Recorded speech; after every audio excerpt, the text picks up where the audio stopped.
ആർട്ട്ലിസ്റ്റിന്റെ പുതിയ വീഡിയോയിലേക്ക് എല്ലാവർക്കും സ്വാഗതം. അപ്പം നമ്മൾ ഇപ്പം ഓൾമോസ്റ്റ് കുറേ ട്യൂട്ടോറിയൽ ലെസൺസും വീഡിയോസും ഒക്കെ ചെയ്തു. അതിൽ വാട്ടർ കളറിൻ്റെ ഓൾമോസ്റ്റ് തീരാനായി ബേസിക്സ് ഒക്കെ ഞാൻ നിങ്ങൾക്ക് എന്തായാലും കംപ്ലീറ്റ് ചെയ്ത് എടുത്ത് തന്നിട്ടുണ്ട്. ഇനി ജസ്റ്റ് കുറച്ച് പ്രാക്ടീസ് ചെയ്യാൻ വേണ്ടിയിട്ട് കുറച്ച് പെയിൻറ്റിങ്സും കൂടി ഞാൻ അപ്ലോഡ് ചെയ്ത് തരാം. അപ്പം അതിൻ്റെ മുന്നേ നിങ്ങൾക്ക് ഷോർട്ട് ആൻഡ് സമ്മറൈസ് ആയിട്ട് കുറച്ച് ടിപ്സ് പറഞ്ഞുതരാം. വാട്ടർ കളർ പെയിൻറ്റിങ്സിൽ നമ്മൾ എന്തൊക്കെയാണ് മേജറായിട്ട് കൺസിഡർ ചെയ്യേണ്ടതെന്ന്. അപ്പോൾ അതേപോലെ ഈ കൺസിഡർ ചെയ്യാൻ പറയുന്ന പോയിന്റ്സിൻ്റെ ഒക്കെ എല്ലാം എക്സ്പ്ലെയിൻ ചെയ്തിട്ടുള്ള വീഡിയോസ് ഒക്കെ ഓൾറെഡി അപ്ലോഡ് ചെയ്തിട്ടുണ്ട്.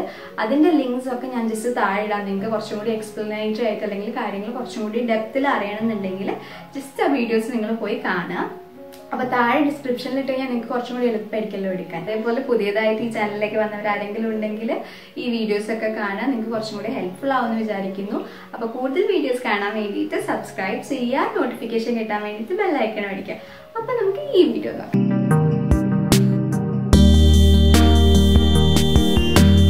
അപ്പോൾ നമ്മൾ ആദ്യത്തെ ടിപ്പ് എന്ന് പറയുന്നത് നമ്മൾ യൂസ് ചെയ്യുന്ന മെറ്റീരിയൽസ്, അതായത് വാട്ടർ കളർ പെയിൻറ്റിങ്ങിനായതിനെ കൊണ്ട് വാട്ടർ കളർ പേപ്പേഴ്സിനെ പ്രിഫർ ചെയ്യുക. A4 സൈസ് ഷീറ്റ്സ്, നമ്മുടെ സാധാ ഡ്രോയിങ് ബുക്കുകൾ അതൊന്നും കൺസിഡർ ചെയ്യാതിരിക്കുക. പിന്നെ പെയിൻറ്റ് ബ്രഷുകൾ യൂസ് ചെയ്യുമ്പോൾ മോപ്പ് ബ്രഷ്, അതായത് നല്ലോണം വെള്ളം കുടിക്കുന്ന പെയിൻറ്റ് ബ്രഷുകൾ ചൂസ് ചെയ്യുക. പെയിൻറ്റുകൾ അതേപോലെ തന്നെ ആർട്ടിസ്റ്റ് ക്വാളിറ്റി പെയിൻറ്റുകൾ യൂസ് ചെയ്യുക. രണ്ടാമത്തെ എന്ന് പറയുമ്പോൾ നമ്മൾ ലൈറ്റ് ടു ഡാർക്ക് പെയിൻറ്റ് ചെയ്യുക. അതായത് നമുക്ക് ലൈറ്റ് ഷെയ്ഡ് ഏതൊക്കെയാണ് വരുന്നതെന്ന് വെച്ച് കഴിഞ്ഞാൽ ആ ലൈറ്റ് ഷെയ്ഡ് സെറ്റ് ചെയ്തിട്ട് അതിൻ്റെ മുകളിൽ പിന്നെയാണ് നമ്മൾ അതിനെ ഡാർക്ക് ആക്കണമെന്നുണ്ടെങ്കിൽ ഡാർക്ക് ലെയർ ചെയ്തിട്ടാണ് നമ്മൾ കൊണ്ടുവരുന്നത്. അപ്പം ലൈറ്റ് ടു ഡാർക്ക് പെയിൻറ്റ് ചെയ്യുക. മൂന്നാമത്തെന്ന് പറയുമ്പോൾ നമ്മൾ ഹൈലൈറ്റുകൾ അല്ലെങ്കിൽ വൈറ്റ് സ്പേസ് വരേണ്ട സ്ഥലങ്ങൾ അത് വൈറ്റ് ആക്കി തന്നെ വിടുക. അല്ലാതെ നമ്മൾ അതിനെ കളർ ചെയ്ത് പിന്നെ വൈറ്റ് ആക്കാൻ നമുക്ക് പറ്റില്ല. അപ്പം അതുകൊണ്ട് വൈറ്റ് വരേണ്ട സ്ഥലങ്ങളെ വൈറ്റ് ആക്കി തന്നെ വിടുക. നാലാമത്തേത്, അപ്പം നമുക്ക് ഇൻ കേസ് ചിലപ്പോൾ വൈറ്റ് സ്പേസ് ഇടാൻ മറന്നു പോവോ അല്ലെങ്കിൽ എന്തെങ്കിലും തെറ്റിപ്പോയിട്ട് കുറച്ച് കളർ ഇപ്പുറത്തോട്ടായി പോവുകയൊക്കെ വരികയാണെന്നുണ്ടെങ്കിൽ നമുക്ക് നമ്മളെ വൈറ്റ് പെൻ യൂസ് ചെയ്യാം.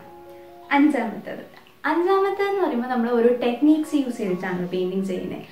അപ്പം വാട്ടർ കളർ പെയിൻറ്റിങ്ങിൽ മോസ്റ്റ്ലി വെറ്റ് ഓൺ വെറ്റ്, അതായത് നനഞ്ഞ പെയിൻറ്റ് ബ്രഷും നനഞ്ഞ പേപ്പറും. നനഞ്ഞ പേപ്പർ എന്ന് പറയുമ്പോൾ നമ്മൾ ജസ്റ്റ് ബ്രഷ് കൊണ്ട് വെറ്റാക്കിയ പേപ്പർ. അപ്പം ആ ടെക്നീക്ക് യൂസ് ചെയ്ത് കളറിനെ നല്ലോണം ബ്ലെൻഡ് ചെയ്ത് പെയിൻറ്റ് ചെയ്യുക. ആറാമത്തേത്, നമ്മൾ കൂടുതൽ വെള്ളം യൂസ് ചെയ്ത് പെയിൻറ്റ് ചെയ്യുന്നതിനെ കൊണ്ട് ആ വെള്ളം ഒരുപാടായി പോകാതിരിക്കുക. വാട്ടർ കൺസിസ്റ്റൻസി ബാലൻസ് ചെയ്ത് പെയിൻറ്റ് ചെയ്യുക. പൂൾ ചെയ്ത് കഴിഞ്ഞാൽ പേപ്പർ ബക്കിളാവും, പെയിൻറ്റ് ചെയ്യാൻ പറ്റില്ല. ചിലപ്പോൾ പേപ്പർ കീറിപ്പോവാനും ചാൻസ് ഉണ്ട്. ഏഴാമത്തേത്, നമ്മൾ ലെയറിംഗ് ടെക്നിക്ക് യൂസ് ചെയ്യുക. ലെയറിംഗ് ടെക്നിക്ക് എന്ന് പറയുമ്പോൾ നമ്മൾ ആദ്യം ഒരു ലെയർ ഉണങ്ങി കഴിഞ്ഞതിന് ശേഷം രണ്ടാമത്തെ ലെയർ ചെയ്യുക. അതായത് നമ്മൾ ലൈറ്റ് ടു ഡാർക്ക് ആണ് പെയിൻറ്റ് ചെയ്യേണ്ടതെന്ന് പറഞ്ഞു. അപ്പോൾ ലെയറിംഗ് ടെക്നിക്ക് യൂസ് ചെയ്തിട്ട് നമുക്ക് ഒരു ലെയർ ഉണങ്ങിയതിന് ശേഷം അടുത്ത ലെയർ ചെയ്തിട്ടാണ് നമ്മൾ ലൈറ്റിനെ ഡാർക്ക് ആക്കി എടുക്കുന്നത്. എട്ടാമത്തേത്, നമ്മൾ കളർ കോമ്പിനേഷൻസ് ചൂസ് ചെയ്യുന്നത്.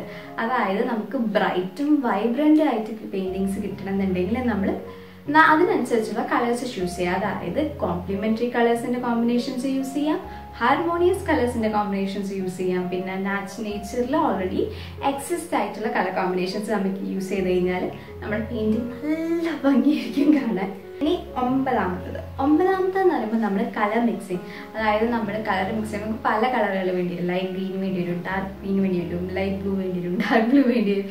അപ്പോൾ നമുക്ക് ഏത് ബ്ലൂ ആണ് വേണ്ടത്, എങ്ങനെയാണ് കിട്ടേണ്ടതെന്നൊക്കെ എളുപ്പത്തിലും അറിയാൻ വേണ്ടിയിട്ടും എളുപ്പത്തിൽ യൂസ് ചെയ്യാൻ നമുക്ക് നമ്മളെ കളർ വെയിൽ യൂസ് ചെയ്യാം. അപ്പോൾ ഇതുപോലെ ഒരെണ്ണം നിങ്ങൾ പ്രീസെറ്റ് ആക്കിയിട്ട് ഉണ്ടാക്കി വെച്ച് കഴിഞ്ഞാൽ നിങ്ങൾക്ക് നല്ല യൂസ്ഫുൾ ആയിരിക്കും. ഇപ്പോൾ ബ്ലൂ ഗ്രീൻ കളറാണ് വേണ്ടത് വിചാരിക്കും. അപ്പോൾ ബ്ലൂ ഗ്രീൻ ആണ് എനിക്ക് വേണ്ടതെന്നുണ്ടെങ്കിൽ എനിക്കറിയാം ബ്ലൂ ഇവിടെ, ഗ്രീൻ ഇവിടെ. അപ്പോൾ ബ്ലൂവിൻ്റെയും ഗ്രീനിൻ്റെയും പല കോൺസെൻട്രേഷനിലേക്ക് വന്നു കഴിഞ്ഞാൽ എനിക്ക് ബ്ലൂ ഗ്രീൻ കളർ കിട്ടുമെന്നറിയാം. അതേപോലെ തന്നെ ബാക്കി കളറുകളും നമുക്ക് അങ്ങനെ ഒബ്റ്റെയിൻ ചെയ്യാം. ലാസ്റ്റ് ടിപ്പ് എന്ന് പറയുന്നത് കീപ് കാം. അതായത് റഷ് ചെയ്ത് ഭയങ്കര ഹറിബറിയാക്കി പെയിൻറ്റ് ചെയ്യാതിരിക്കുക. കാരണം തെറ്റുകൾ പറ്റിക്കഴിഞ്ഞാൽ നമുക്കത് കറക്റ്റ് ചെയ്യാൻ കുറച്ച് ബുദ്ധിമുട്ടായിരിക്കും. അതുകൊണ്ട് നമ്മൾ ഓരോ സ്റ്റെപ്പ് ബൈ സ്റ്റെപ്പ് ആയിട്ട് ഓരോ ഏരിയ കൺസിഡർ ചെയ്ത് ജസ്റ്റ് പെയിൻറ്റ് ചെയ്ത് കംപ്ലീറ്റ് ചെയ്യാവുന്നുള്ളൂ. അപ്പം ആരും റഷ് ചെയ്യാതിരിക്കുക. അപ്പം നിങ്ങൾ ഇത്രയും കാലം ഈ ടിപ്സ് ഒന്നും ഇല്ലാതെയല്ലേ പെയിൻറ്റ് ചെയ്തത്. അപ്പോൾ ഈ ടിപ്സ് ഇല്ലാതെ പെയിൻറ്റ് ചെയ്യുന്ന ടിപ്സ് കിട്ടിയൊക്കെ കഴിഞ്ഞതിന് ശേഷം പെയിൻറ്റ് ചെയ്തിട്ട് എങ്ങനെയുണ്ടെന്ന് ജസ്റ്റ് ഒന്ന് താഴെ കമൻറ്റ് ചെയ്യുക. അപ്പം അടുത്ത വീഡിയോ കാണുമ്പോഴേക്കും ബൈ.